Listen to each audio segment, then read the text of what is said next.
자, 여러분, 오늘은 우리가 8-3달러 사랑으로 행함이라는 주제로 함께하고 있는데요. 오늘 첫 번째 지난주에 화목한 생활을 하라 이런 주제로 시작했어요. 그래서 오늘 화목한 생활을 하라 두 번째 시간을 여러분과 함께 할 거예요. 오늘 본문은 고린도전서 1장 10절 한 절만 보고 고린도전서와 사도행전에서 기록한 말씀이 무슨 뜻인가를 말씀을 통해서 같이 보도록 합니다. 고린도전서 1장 10절 다 같이 봅니다. 시작. 형제들아, 내가 우리 주 예수 그리스도의 이름으로 너희를 권하노니 다 같은 말을 하고 너희 가운데 분쟁이 없이 같은 마음과 같은 뜻으로 온전히 합하라. 아멘. 자, 우리 말씀 들어가기 전에 다 같이 외치고 들어가겠습니다. 시작. 성령을 쫓아 육체의 소욕을 죽이고 성령을 쫓아 성령을 따라 행하라. 아멘. 자, 여러분, 우리가 지난주에 화목한 생활을 하라 하는 말씀으로 로마서 15장의 말씀을 갖고 했어요. 근데 똑같이 말씀이 기록되어 있어요. 마음을 같이 하고, 로마서 15장에서는 말을 같이 하고 뜻을 같이 하고, 우리 확인하고 갈까요? 앞장이니까 로마서 15장 6절 다 같이 봅니다. 시작. 한 마음과 한 입으로 하나님 곧 우리 주 예수 그리스도의 아버지께 영광을 돌리게 하려느라. 이런 말씀을 하면서 제가 로마서의 구조를 말씀을 드리면서, 로마서의 구조는 두 개다. 복음에서 나타나는 하나님의 의가 주제인데, 그 하나님의 의는 어떻게 되느냐? 믿음에서 믿음에 이르게 하는데, 그 믿음은 뭐냐? 예수 그리스도 하나님이 창조주시오, 예수 그리스도가 하나님과 동일하신 분인데 하나님의 아들로 이 땅에 육신을 입고 와서 우리를 위하여 대신 십자가에 죽으시고 죽으심으로 끝난 게 아니라 부활하셔서 우리의 구세주가 되셨다. 여러분, 예수님이 죽으신 것만으로 끝나면 우리의 구주가 되시질 않아요. 부활하셔서 우리의 구세주가 되셨다를 믿는 믿음이 앞에 믿음. 그런데 복음에는 어떤 증상이 나타나느냐? 믿음에서 믿음에 이르게 하는, 그래서 오직 의인은 믿음으로 말미암아 살게 하는 어떤 믿음? 예수 그리스도가 우리의 구주이신 걸 믿는 그 첫 번째 믿음이 종자씨가 돼서 예수 그리스도의 뒤를 따라가서 하나님이 원하시는 장성한 분량에까지 이르게 하는 그 믿음에 이르게 하는 게, 그게 어디에서 유발한다? 하나님의 말씀, 복음에서 따라오는 복음의 큰 능력이라는 것이에요. 그 능력을 우리가 믿으면 그래서 로마서의 구조는 하나님의 의로 말미암아 믿음에 관하여 1장부터 8장까지는 믿음에 관하여서 서술하고 있어요. 믿음에 관하여서 죄에 대해서 서술하고, 그 죄에서 구원받는 방법에 대해서 서술하고 있고요. 9장부터 16장까지는 1, 2, 3장이 죄에 대해서 서술했잖아요. 이스라엘의 죄, 첫째는 유대인의 죄 1장은, 둘째는 이방인의 죄, 셋째는 유대인과 이방인을 다 한 온 인류의 죄가 3장까지 나와 있다고 말씀을 드렸고요. 9, 10, 11장은 9장은 이방인의 구원, 1, 2, 3장하고 약간 이렇게 화살표 방울이 지그재그 돼요. 9장은 이방인을 하나님께서 구원하셨다. 그리고 10장은 그런데 하나님께서는 이스라엘이 당연히 하나님 앞에 구원받아서 하나님의 장자의 노릇을 할 것이라는 것이 서술되어 있고요. 11장은 그래서 하나님은 구원을 온 인류에게 베푸셔서, 우리 예수 그리스도가 요한복음 17장에서 대중적인 대제사장적인 기도할 때 우리 남아있는 제자들을 하나님께서 돌보시고, 그 제자들을 통하여서 전하여져서 나를 믿게 되는 세상의 모든 사람들까지도 아버지께서 그들을 기억하시고 돌보시곤 합니다 라는 기도를 하시는 것처럼, 11장은 온 인류 마지막까지 복음에 전해져서 하나님의 구원이 임할 것을 기록이 되고 있어요. 그래서 12장은 교회 생활에 대한 도리, 13장은 세상 권세자들에게 행한 도리, 14, 15장은 성도 간의 생활에 대한 도리, 16장은 로마 교회에서 애쓰고 봉사하는 로마 교회의 성도들을 향한 인사. 이게 로마서예요. 생각보다 간단해요. 간단하지만 로마서는 제가 말씀드린 것처럼 로마서는 작은 복음서예요. 복음서를 통해서 예수님께서 말씀하신 모든 교리가 다 함축되어 있어요. 그래서 어려워요. 어렵지만 제가 말씀드린 것을 구조를 갖고 생각을 하시고 로마서를 보면 쉽습니다. 그러면서 우리가 화목한 생활을 하라 지난주에 로마서 15장을 가지고 말씀을 봤지만, 오늘은 고린도전서 11장 10절을 가지고 화목한 생활을 하라에 대해서 말씀을 나눌 거예요. 자, 그러면 고린도 교회에 대해서 우리가 조금 알아봐야 돼요. 고린도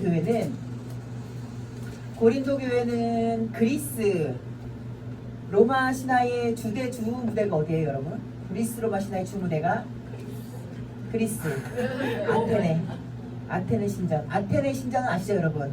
그 아텐이 성경에 기록되어 있는 사도행전에 나와 있는 아덴이에요. 그 아덴이 그리스의 로마 그리스 신전에 그리스 로마 신화에 나오는 그리스 신전이 있는 아테네가 아덴이에요. 그럼 고린도는 어디냐? 그 아덴과 아주 밀접한 지역이에요.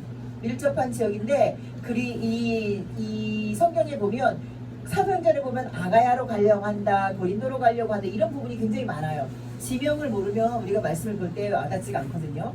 아가야, 고린도는 아가야 주, 충청북도 충청남도 하는 것처럼 고린도나 아테는 어느 주에 속하냐면 아가야 주에 속한, 아가야 도에 속한 주가 아가야라고 하는 도에 속한 도시가 아테네도 있고 고린도도 있어요. 그래서 아가야의 행정 수도가 어디냐? 충청북도 행정 수도가 어디냐? 청주잖아요. 충청남도 행정 수도는 어디냐? 대전이잖아요. 그것처럼 아가야의 행정 수도가 어디냐면 고린도예요. 고린도는 해상 무역이 원활한 도시예요. 고린도 지역이 이렇게 지도를 제가 이제 이번 주에 구입을 해서 지도를 걸어 놓을 거예요. 지도를 보면서 말씀을 나누는 게 확실하게 들어오기 때문에 이렇게 여러분 가나안 땅이 지중해 연안을 끼고 있다는 것 정도는 아시죠? 지중해 연안을 이렇게 끼고 지중해 연안을 이렇게 끼고 갈멜산 쭉 내려오면서 이쪽 쭉 이렇게 타고 내려오면서 이쪽 끝이 애굽, 아프리카 밑에 지역 이렇게 끝을 타고 내려오면서 그 옆쪽으로 우리가 공부할 때 쭉 내려오면서 요단강이 흐르고 밑에 사해가 있고 위에 갈릴리가 있고 이렇게 제가 설명을 드렸을 거예요 아마. 그 지중해 타고 이렇게 흐르잖아요. 그 지중해 반도의 이쪽 쭉 위쪽으로 올라가면 마게도냐 지역, 아가야 지역 이렇게 나눠요. 그 마게도냐 지역, 아가 지역을 바다를 하나 더 타고 넘어가는 게 로마예요. 로마랑 아주 인접한 지역이 어디냐? 마게도냐, 아가야 지역이에요. 근데 마게도냐는 마게도냐 주, 아가야는 아가야 주가 있는 것처럼 아가야 주의 행정수도인 고린도는 해상무역이 완전히 원활한 도시예요. 그래서 여러분 해상무역이 원활한 도시의 특징이 뭔지 아시죠? 우리가 지금 이 코로나가 8.15 그 광복절 집회 이전에 가장 문제가 됐던 데는 경기권 말고 어디였었어요? 부산이었어요. 왜? 배 들어오는 그 뱃사람들이 이제 배를 타고 몇 달씩 항해를 하잖아요. 항해하면서 물고기도 잡고 거기 이제 그 운반하는 나라간에 교육하는 운반물을 싣고 오면 그 육지 생활을 못하기 때문에 배가 정박을 하잖아요. 그러면은 정박을 하면 그 배에 있는 선원들이 나와서 자신들이 그 며칠이든 몇 주든 몇 달이든 못했던 육지 생활을 마음껏 하는 게 해상도시의 특징이에요. 그래서 해상도시는요 창녀 문화가 굉장히 발달돼 있어요. 성매매 문화가 굉장히 발달돼 있어요. 근데 고린도는 제가 아덴에 대해서 말씀드렸잖아요. 아덴은 그리스 신화에 나올 정도로 신전이 큰 게 아덴에 있어요. 그런데 이게 성경을 보면 아덴이 아테네가 아니라 고린도를 아테네라고 봤을 수도 있어요. 왜냐하면 고린도에 아프로디테 여신 아시죠 여러분? 그리스 로마 신화에 나오는 사랑의 여신의 아프로디테 여신, 그 아프로디테 여신의 신전이 고린도에 있어요. 고린도에 있는데 그 아프로디테 여신의 신전에는요 약 1,000명의 여제사장들이 있어요. 여제자. 근데 여러분 아시지만 그 우상 숭배하는 신전에 있는 여사제들은 무슨 역할을 해요? 거기에 제사 드리는 남자들과 함께 그 성관계를 맺어서 풍요와 다산을 의미하게 만들어요. 그래서 그 여자들이 출산을 하면 그 우상을 아프로디테의 자손들이 세상이 충만하는 거잖아요. 그래서 그 이방신의 특징은 뭐냐면 이방 신전에서 일하는 여사제들은 전체가 다 무슨 역할을 하냐면 창녀 역할을 했어요. 그런데 제가 대표적으로 아프로디테만 얘기했지 아프로디테의 신전만 있는 게 아니에요. 고린도에는 각국에서 해상무역을 하잖아요. 각국에서 해상무역을 하기 때문에 각국의 신전들이 다 있어요. 다 있는데 그 중에서 가장 큰 신전이 뭐냐? 아프로디테 신전이라고 하는 거예요. 그러니 얼마나 타락하겠어요. 자, 그런데 고린도전서는요, 여러분 AD 56년에서 57년경에 기록이 돼 있어요. 근데 고린도전서를 왜 기록을 했냐? 그걸 보면 참 가슴이 아파요. 왜냐하면 고린도전서를 기록할 수밖에 없던 이유가 있어요. 고린도전서를 기록할 수밖에 없던 이유는 뭐냐면 사도 바울이 에베소에서는 3년을 사역을 해요. 그 이외에 그 1차, 2차, 3차 전도 여행을 쭉 다니면서 가장 많이 선교한 지역이 어디냐면 첫째가 에베소 지역이에요. 에베소는 소아시아 지역. 소아시아 지역에 거기도 아주 제일 큰 도시가 에베소예요. 그 소아시아를 지나서 그리스 로마 신화에 나오는 그 지역에서 가장 큰 도시는 어디냐면 고린도예요. 그래서 사도 바울은 2차 선교 여행을 떠날 때 에베소를 가기로 원했어요. 그런데 하나님이 아시아로 가고자 했습니다. 성령께서 허락하지 않았어요. 왜?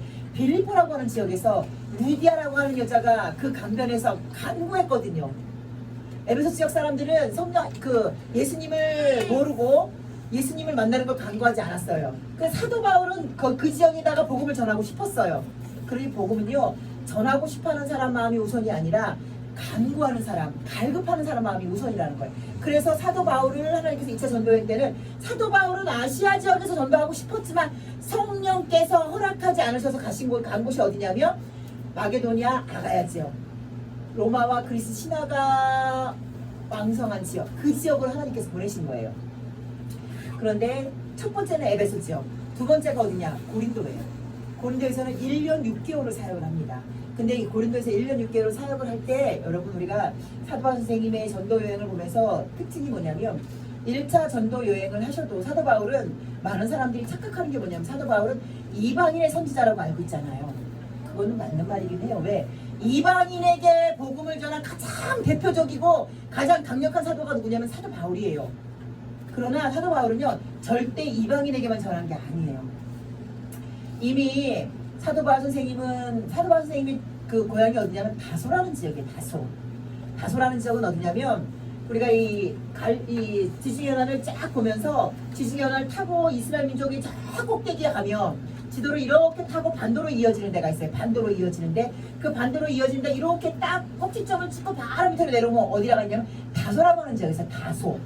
사도 바울 선생님은 나는 길리기아 성 다소 사람들 이렇게 표현하거든요. 그러니까 길리기아 주에 속한 다소가 고향이에요. 왜 그런데 그러면서 나는 히브리인 중에 히브리인 이렇게 말하는 이유가 있어요. 이미 이때도 그 디아스포라 유대인이라고 하죠. 디아스포라 유대인이라 해서 유대인들이 전 세계에 흩어져 살고 있었거든요.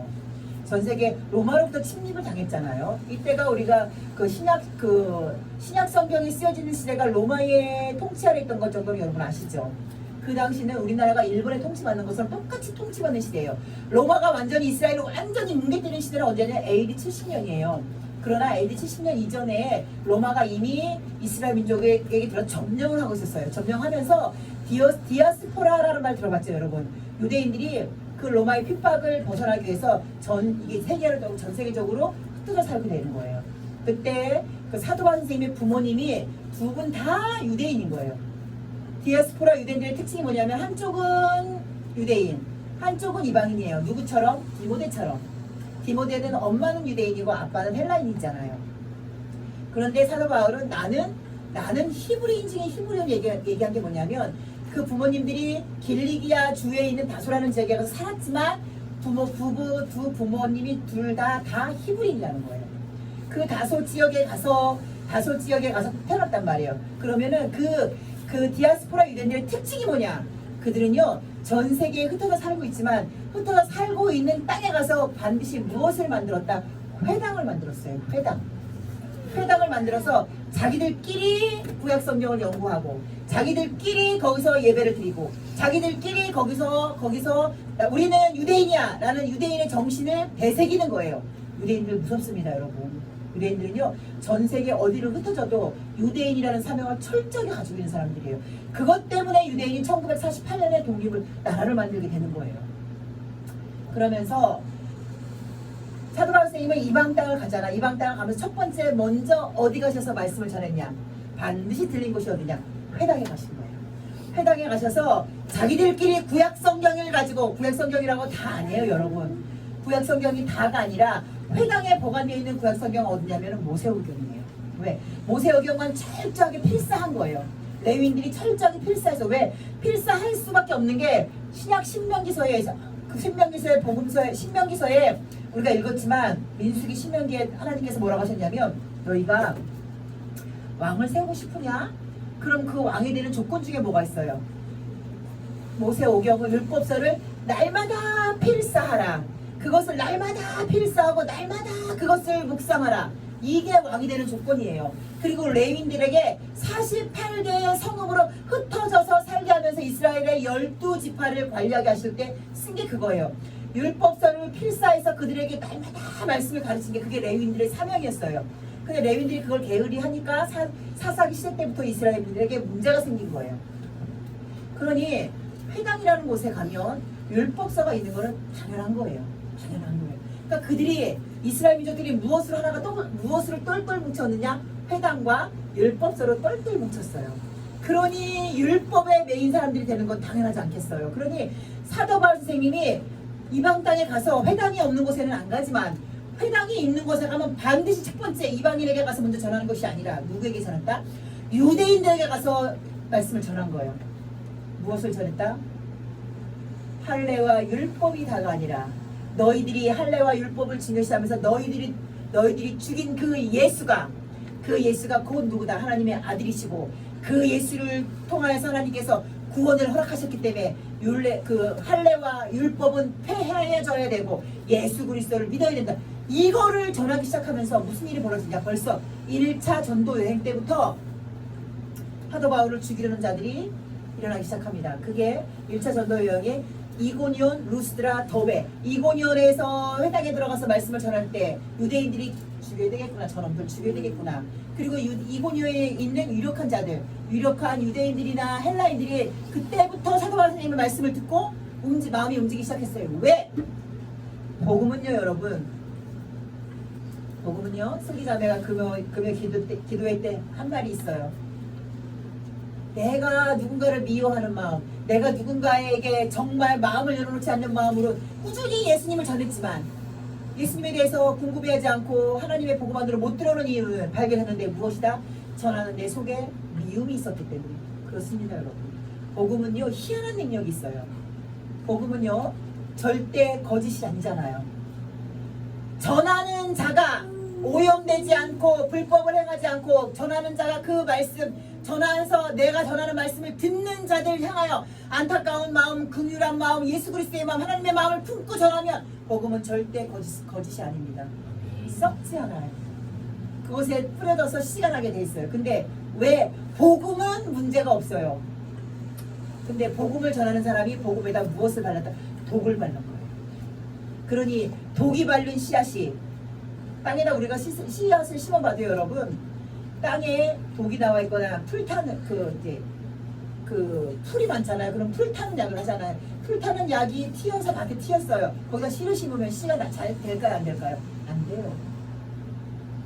복음은 그런 능력이 있어요. 그러니 사도 바울 선생님이 예수 그리스도의 그 엄청난 사랑을 깨닫고 자기가 예수 그리스도를 핍박했던 그 엄청난 죄를 깨닫고 복음 전하는데 생명을 걸고 전하니 듣는 자들이 마음이 안 움직일 수가 없지요.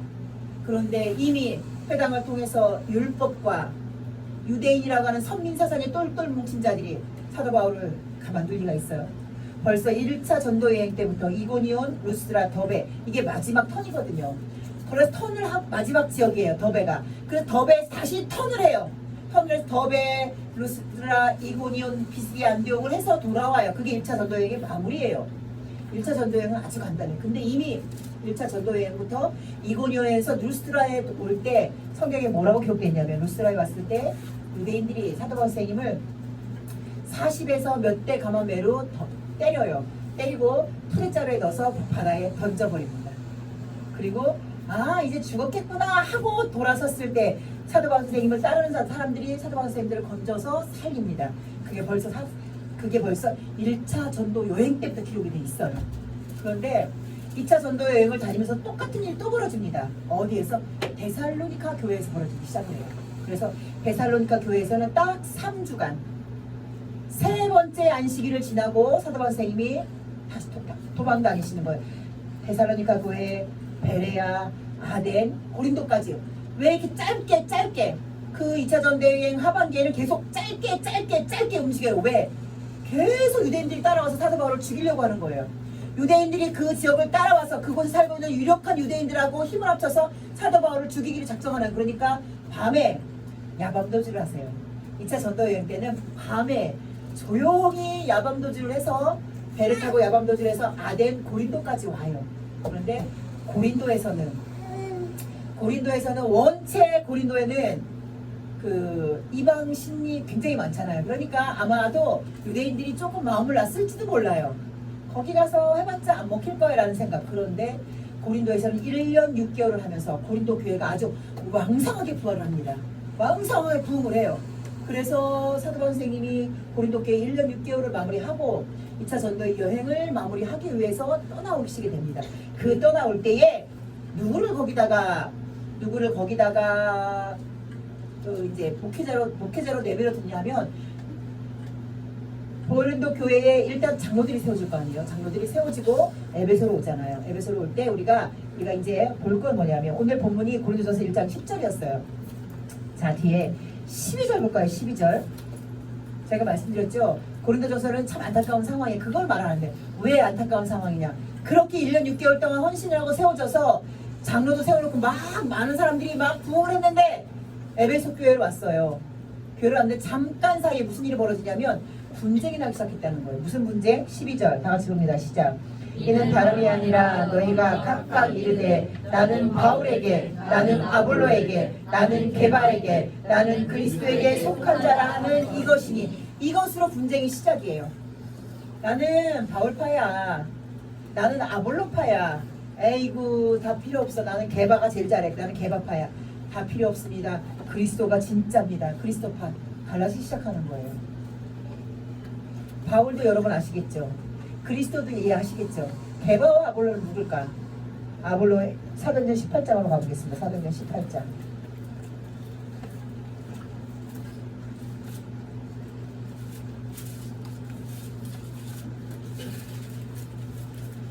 사도행전 18장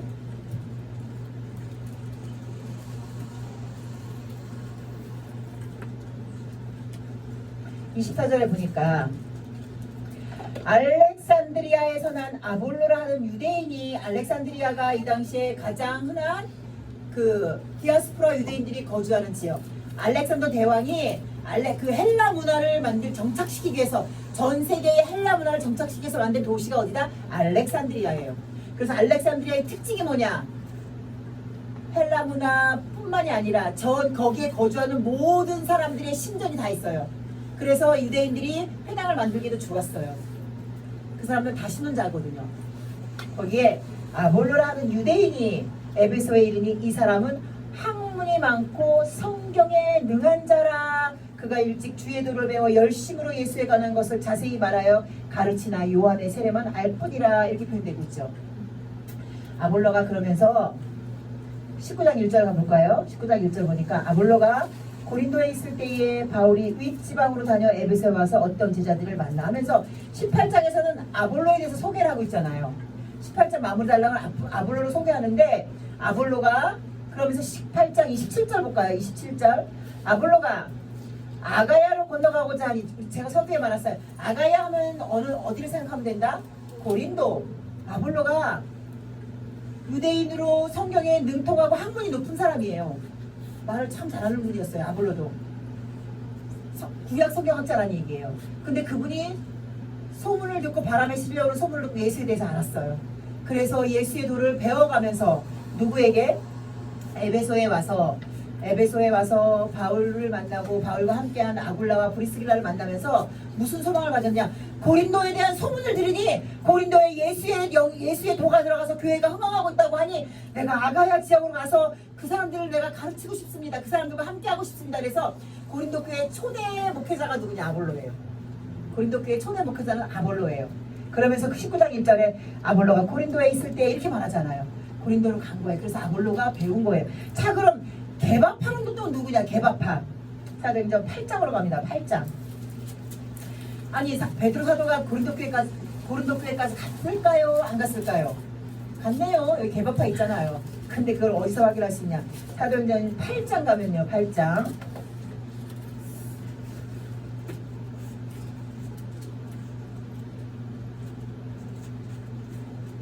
14절 봅니다. 14절 보니까 예루살렘에 사도행전 8장은요 여러분 앞에 빌립 집사 얘기가 나와요. 사도 빌립이 아니에요. 빌립 집사가 나와서, 그건 여러분 아시죠? 빌립 집사가 나와서 그 에디오피아의 에디오피아의 왕 겐다게의 네시에게 세례 주고, 그 사람이 뭘 물어보잖아. 아, 궁금한데 이사야서 53장을 읽고 있었어요. 그 죽임받은 어린 양이 무엇이고 이것이 무엇일까 할 때 빌립, 일곱 집사 중에 하나인 빌립이 그 말을 풀어주니까 겐다게 여왕 그 네시가, 자 그럼 나도 세례를 주세요, 내가 예수를 믿겠습니다 했을 때 그 길가에, 사마리아에 있는 그 흐르는 냇가에 내려가서 세례를 준 부분, 이런 부분들이 나와 있는 게 사도행전 8장이에요. 이게 8장 이야기 보니까, 그 얘기는 사마리아, 그 8장 4절 위에 보니까 타이틀이 뭐라고 되냐면 사마리아의 복음을 전하다. 사마리아 땅에 이미 복음이 전해졌다는 얘기예요. 그러니까 14절 다 같이 봅니다. 시작. 예루살렘에 있는 사도들이 사마리아로 하나님의 말씀을 받았다 함을 듣고 베드로와 요한을 보내매 그들이 내려가서 저희를 위하여 성령 받기를 기도한다. 이방 땅에 교회들이 세워지면 그 교회들을, 세워진 교회들은 예루살렘으로 보고를 해요. 이렇게 이 지역에도 교회를 세웠습니다. 그 보고를 받으면 예루살렘에서 일하고 있는 사도들이 그 교회에 내려가서 복음을 재정리하고, 또 무슨 일을 했냐면 같이 합심하여 기도해서 성령 받는 운동을 해요. 이게 사도 그 예수님을 따라다니던 사도들, 그 사도들의 주 업무는 뭐였다? 이방인들에게 복음을 전하는 것이 아니라 전해진 이방인 교회를 찾아다니면서 복음을 확실하게 견고하게 하는 역할을 한 게 무슨 사도들의 역할이었던 거예요. 그러니까 고린도 교회는 이제 교회가 세워졌다는 얘기를 사도 바울이 이제 그 예루살렘 교회에 보고를 했잖아요. 그러니까 베드로가 왔었나 봐요. 개밥하는 거 보니까 또 다시 온 사도가 누구냐면 베드로 사도가 와서 말씀을 전한 거예요. 그러니까 보세요, 여러분. 사도 바울이 전하는 예수 그리스도의 현장이 더 생생할 것 같아요. 베드로 사도가 전하는 예수 그리스도의 그 상황이 더 생생할 것 같아요.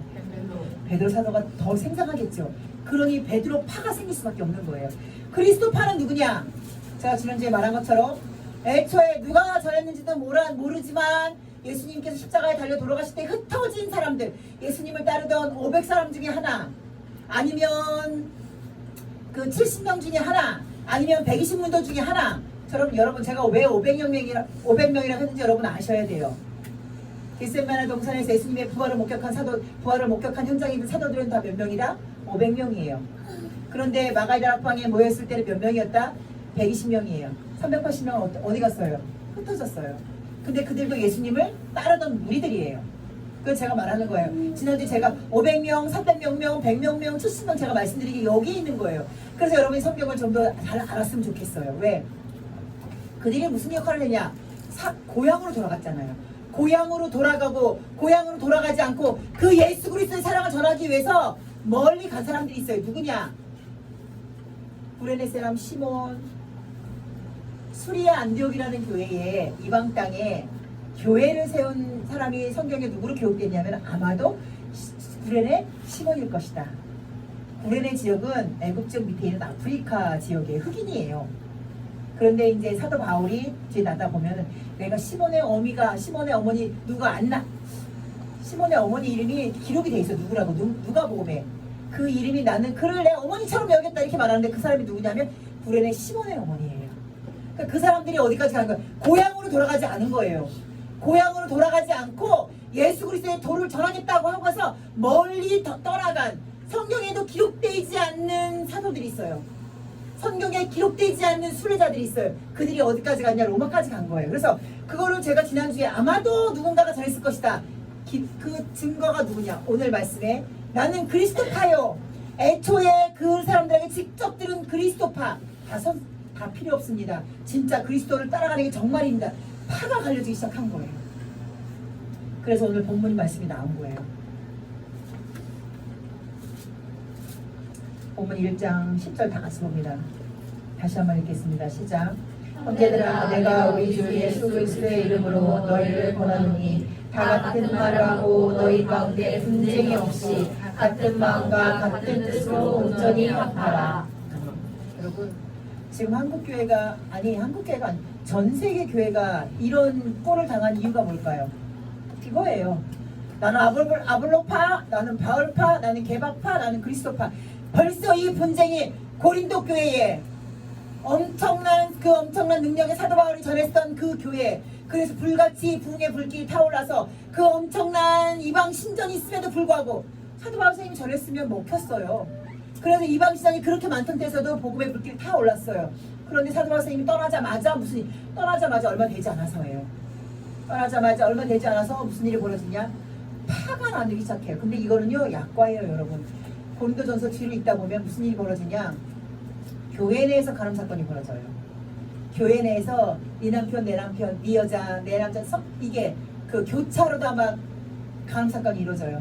그리고 막 행정 소송이 행정 분쟁이 나요. 행정 분쟁. 뭐 행정 분쟁하면 뭐 쉽게 말하면 우리가 늘 알 수 있는 건 뭐냐면 그 뭐지? 보증제도. 보증 같은 거 서가지고 문제가 걸리고 해서 행정소송까지 이뤄진 게 고린도 교회에 이런 엄청난 일들이 막 벌어져요. 이거는 시작이었다는 얘기예요. 이게 시작함으로 말미암아 여러분, 교회는 제가 지난주에도 말씀드렸지만 로마서에서 말한 것처럼 한 마음과 한 입으로 예수를 주로 신하지 않으면 문제는 무슨 일이 벌어지냐? 교회가 쪼개진다는 제가 말씀드렸어요. 그러나 큰 교회는 원체 사람이 많으니까 쪼개지 않기 위해서 교회가 분열되는 걸 막기 위해 사람들이 인간적으로 노력을 하기 때문에 안 쪼개지는 거예요. 그러나 우리가 큰 교회 있어 봤어요. 우리가 3,000명 되는 교회 있어 봤어요. 안에 파가 무지하게 많습니다. 겉으로는 안 쪼개졌어요. 근데 무슨 일 뭘 하려고 보면요 쪼개지게 눈에 보여요. 네 말이 맞다, 내 말이 맞다, 이게 맞다, 저게 맞다, 말이 굉장히 많습니다. 그러나 그들이 그것을 인정하지 않는 거예요. 그래도 우리는 안 쪼개진 거야. 그래도 우리는 그냥 한 교회 그렇게 인정할 뿐이에요. 예수님이 그것을 인정하느냐 안 하느냐 그게 중요한 건데 그걸 중요하게 생각하지 않는 것 뿐이에요. 사람들이. 보세요. 고린도 교회가 나는 개바파, 나는 아볼로파, 나는 바알파, 나는 그리스도파 쪼개지기 시작하기 때문에 이것을 시작으로 말미암아 이렇게 쪼개지니까 이것에 무엇이 역사하냐면 사단이 역사하기 시작을 하는 거예요. 타이틀만 한번 볼까요? 무슨 일이 벌어지는지. 5장 타이틀 음행을 판단하다. 6장 타이틀 세상 법정에 송사하지 말라. 7장 타이틀 혼인에 대하여 이르다. 8장 타이틀 우상에게 바친 재물. 10장 타이틀 우상의 숭배를 경고함. 11장 타이틀 여자 머리에 써오는 너울. 별거 아닌 것 가지고 다 분쟁을 일으키기 시작하는 게 고린도 교회의 문제예요. 그래서 고린도전서 13장이 나온 거예요. 그래서 고린도전서 13장이 나온 거예요. 하나님의 사랑은 그 분쟁거리마다 분쟁하는 게 문제가 아니고 너의 욕구대로 음행을 저지르는 게 문제가 아니고 머리에 너울을 써라 안 써라 이것이 교회의 돌이다 안 돌이다 문제. 그것을 시시의 비비를 가리는 게 아니고 하나님은 어떤 분이시다. 하나님의 사랑은 무엇이다. 참아줘라. 고린도전서 13장이 그래서 나온 거예요. 이제 그러니까 이해가 가시죠 여러분. 그걸 말하지 않고 고린도전서 13장을 얘기하면 사람 간의 사랑으로밖에 표현될 수가 없는 거예요. 그래서 여러분 사랑으로 대할 때 장성한 그리스도인이 그리스도인인 것을 나타내는 과정에 대해서 우리가 지금 하고 있어요. 거기서 8단계까지 와서 사랑 안에서 자라남했을 때 사랑으로 대하라 지금 3단계를 하고 있는 거예요. 첫 번째가 화목한 생활을 하라. 지금 저희가 이제 지난주에 하고 이번 주로 마무리하는데 화목한 생활을 하라 할 때 성도들을 향해서도 세상 사람들을 향해서도 시시의 비비를 가리는 것은 절대 그리스도의 뜻도 드러나지 않고 특히나 교회 안에서는 시시비비를 가리지 말고 한 마음과 한 입으로 하지 않으면 분쟁이 일어나기 때문에 교회가 쪼개지기 때문에 하지 말라는 얘기를 제가 지난주에 던지면서 이번 주에 교회가 쪼개지는 것을 제가 보고 있는 거예요. 고린도 교회가 이러면서 분열이 나요. 그러나 이때는 아직 사도 바울의 영향권이 있기 때문에 고린도 후서에 가서 편지를 보면 다시 고린도 교회가 하나가 돼요. 하나가 돼요. 그런데 문제는 이게 시작으로 전 세계의 교회가 무슨 일을 벌하지 않느냐. 나는 개바파야. 나는 바알파야. 나는 아볼로파야. 나는 그리스도파야. 이게 이제 드러나기 시작해요. 왜? 무엇을 보면서? 말씀을 보면서 말씀의 해석을 각자 사람의 방법으로 해버리는 거예요. 여러분 한국교회 장로교회에 제가 1990년대에 들은 얘기만 해도 장로교회는 60개 파가 넘어요. 60개. 지금 아마 더 생겼겠죠. 왜냐하면 제가 지금 대학원 과정을 가고 있는 합신이라고 한데도 합동과 고신층 합동은 완전히 보수였었거든요. 근데 이 합동이 WCC를 인정하기 시작을 했어요. WCC도 인정하고 이제 합동에서 문제가 생기면서 그 합동에서 문제가 생긴 걸 나오신 분들, 그리고 고신은요 완전히 거룩한 파가 고신이에요. 기도할 때 통성기도 하면 안 돼요. 방언기도 하면 안 돼요. 거룩한 데가 고신이에요. 근데 그것에서 그것이 그러다는 것을 아신 분들이 나와서 차린 데가 뭐냐면 합신이에요. 합신. 그러니까 아주 보수 중에 극보수죠. 극우 성향이 강한 데가 합신이에요. 제가 이제 그 대학원 과정을 가고 있는 데가 이 그 합신을 가고 있거든요. 이것도 부정하 불합리하다, 옳지 않, 말씀에 근거해서 옳지 않다고 나와서 만든 또 다른 파가 되는 거예요. 어쨌든 간에. 왜? 시작은 이미 성경에서 이게 인간, 육신을 믿고 하나님을 아버지라 보고 예수를 구주라 부르는 사람들 사이에서 벌어지는 일들을 이미 성경에서 말씀하고 계신 거죠. 끝나지 않는 싸움이에요. 예수님이 이 땅에 오시는 날까지 끝나지 않는 싸움이에요. 누구 말이 맞다? 사람들은 그 누구 말이 맞는 거에 따라다니고 있어요. 그러나 제가 늘 얘기합니다. 우리는요 좌파의 성향이 있는 사회주의자들도 대선은 절대로 안 되고 극우의 성향을 띠는 극우로 세상을 세상을 말씀으로 유지시키자, 우리가 유지시키자 하는 극우의 성향을 떼서도 안 돼요. 왜? 세상의 정세와 권세는 누구에게 있다? 하나님에게 있다. 제가요 이달의 말씀을 다른 걸로 바꿔볼까 어쩔까 고민을 하다가 고민을 계속하고 있는데 지금 못 바꾸고 있어요. 안 바꾸고 있어요. 왜? 창조부터 마지막까지 다 들어있어요. 이 골로새 말씀 안에 세상의 권세들이나 만물이 그에게서 창조됐는데 하늘과 땅에서 보이는 것들과 보이지 않는 것들과 혹은 보좌들이나 주관들이나 정사들이나 권세들 다까지도 하나님께서 창조하셨다. 이게 그리스도인의 기본 세상을 바라보는 눈이어야 돼요. 세상 정세자나 권세자들을 바라봐야 되는 개념이에요. 근데 극우 성향을 가지신 분들이 이걸 알고 있음에도 불구하고 우리가 하나님이 우리에게 하나님의 자녀가 되게 하셨고 우리가 하나님을 믿으니 우리가 세상을 경건하게, 세상을 민주주의로, 세상을 하나님의 교회가 잘 활동하시는 세상으로 우리가 나서서 개혁을 하자, 아니 우리가 지키자, 이게 극우 성향에서 주장하는 것들이거든요. 틀리진 않아요. 그들이 가지고 있는 마인드는 절대 틀리지 않아요. 그런데 기본 세상 그렇게 우리가 열심히 해도 만약에 이 땅이 사회주의가 돼도 그것은 하나님이 하셨고, 이 코로나 문제로 교회가 종교가 비대면이 이게 합법화돼서 앞으로 모든 종교는 다 비대면으로 해라 이렇게 돼서 교회에서 사람들이 모여서 예배드릴 수 없어도 그건 누가 하셨다? 하나님이 하셨다. 이걸 제가 그 극우 성향에 계신 분들을 만나면서 가장 안타까워하는 부분이 그거예요.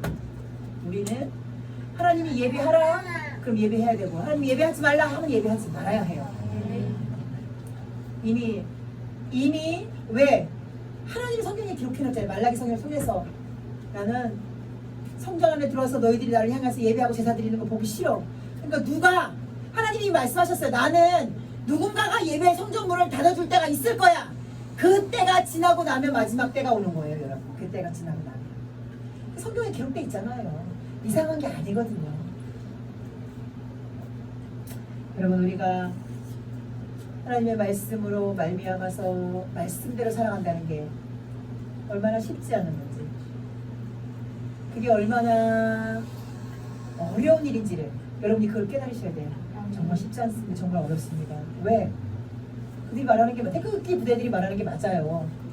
요즘 보시면요, 법 없어요. 우리나라 정의 없습니다. 여러분, 카투사라고 하는 부대가 아무리 자유로워서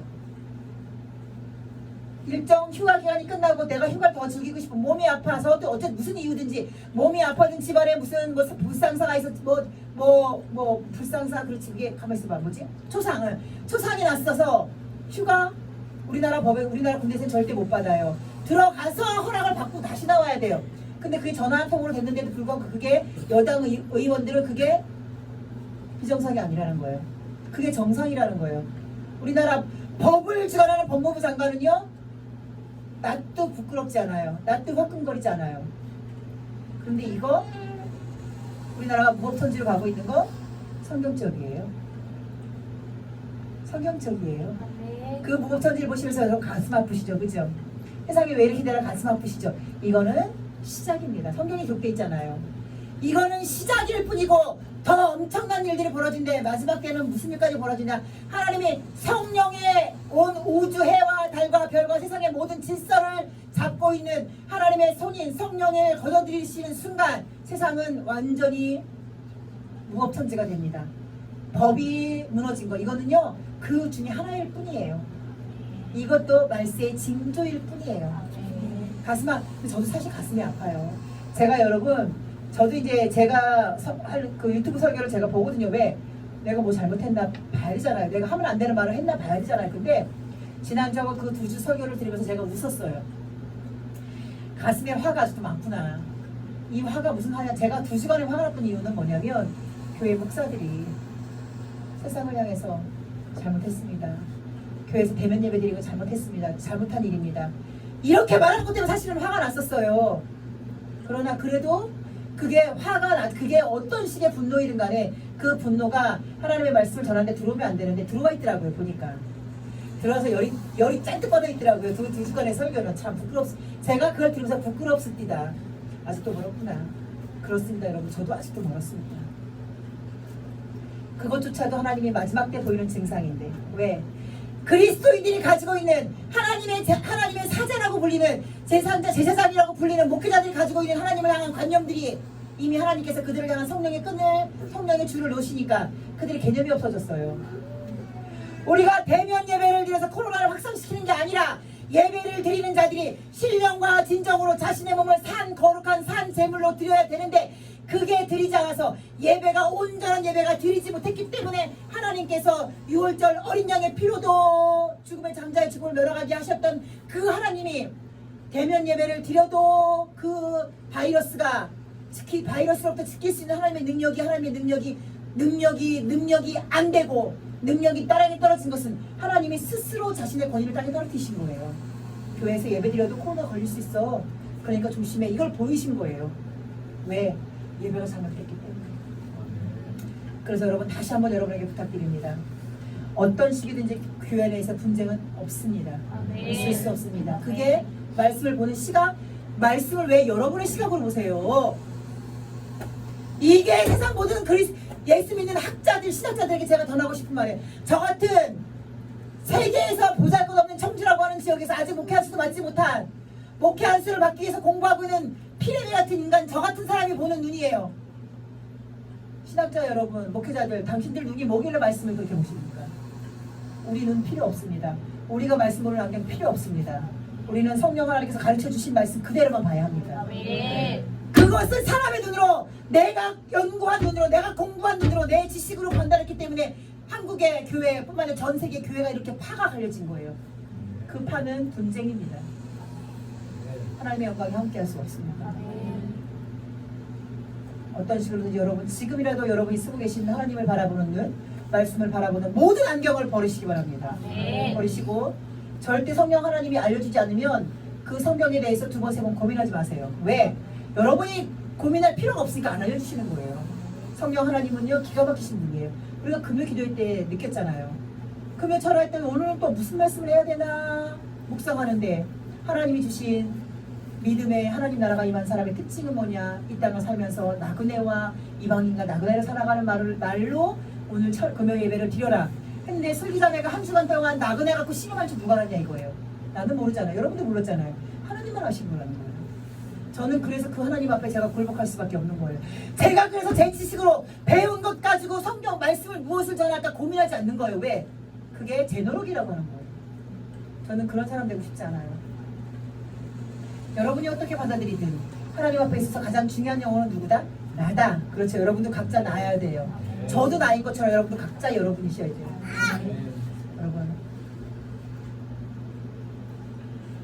여러분 지금은 이번 주에 이스가 하나 떴어요. 자기 엄마가 코로나 확진자였다고요. 확진자였나봐요. 근데 그 엄마가 자택 격리를 무시하고 외출을 했대요. 그래서 자식이 엄마를 고발했어요. 우리 엄마 확진자에 돌아다닙니다 고발했어요. 마태복음 24장에 마지막 때는 부모가 자식을 죽는 데에 내어주고 자식이 부모를 죽는 데에 내어줄 것이다. 여러분, 전체 교회가 비대면이에요. 근데 우리는 이제 이게 우리 교회 성도들만 유튜브를 듣는 게 아니에요. 그래도 저는 할 수밖에 없어요. 근데 우리는 제가 아직 교회 등록을 해야 되는데 급해서 올 1월달에 못했어요. 너무 바빠서 못했는데 2월달부터 교회가 이렇게 됐잖아요. 그래서 제가 교회 등록을 안 하고 있어요. 저는 교회 등록 안 할 거예요. 그래서 목사 안수 받아도 안 할 거예요. 근데 의미가 없잖아요. 그러면 우리 여기 중에서 누군가가 아이씨 교회 비대면으로 코로나 확산될지 모르는데 교회 비대면을 하는데 왜 대면 예배해? 우리들 중에 누군가가 구청에다 신고하잖아요. 그러면 우리는요 등록 안 했죠. 비대면 무시했죠. 최고는 2천만 원까지 벌금이 돼요. 최고 2천만 원까지는 여러분 다 300만 원씩 벌금 내야 돼요. 그런 상황이 올 수도 있어요. 그런 상황이 올 수 있어요. 왜? 자기 엄마 코로나 걸려서 돌아다닌다고 자식이 신고할 뻔했잖아요. 신고하면 그 사람요 구상권 청구받으면 얼마 물어낼지 몰라요. 그 사람 때문에 확진자 나오면요 얼마를 벌금 낼지 모르는 상황이에요. 그거 안 돼서 자식이 신고할 뻔했어요. 자 여러분, 이것은 다 성경에 기록된 대로 하나님께서 세상에 일이 일어나게 하고 있다는 거예요. 세상은 하나님 거예요. 하나님이 주인입니다. 하나님이 허락하지 않으면 아무 일도 일어날 수 없어요. 하나님이 허락했기 때문에 우리의 열사이신 정광훈 목사도 몰리시는 거고, 정광훈 목사님의 교회가 얼마나 구상권 청구해서 몇십억을 토해낼지도 모르는 거고, 하나님이 허락하지 않으면 벌어지지 않는 일이에요. 안타까워하세요? 안타까워하지 마세요. 왜? 그러면 하나님 도대체 왜 자꾸 그런 일 하시는 거예요? 하나님 진짜 하나님 그거 하실 거예요? 하나님 정말 이상하신 거 아니에요?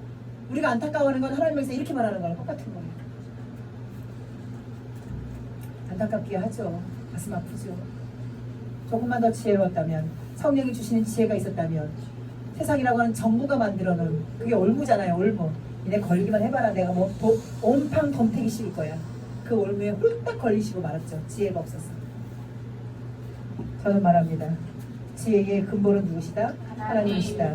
지혜가 없다는 건 하나님의 영이 그 속에 없는 것이다. 여러분, 성경에 한 마음과 한 뜻과 한 입으로 분쟁하지 말고 마음을 같이 하라는 이유는, 그래야 그것이 하나님의 뜻이고 그것이 진짜 복음이 전해지는 유일한 루트라는 거예요.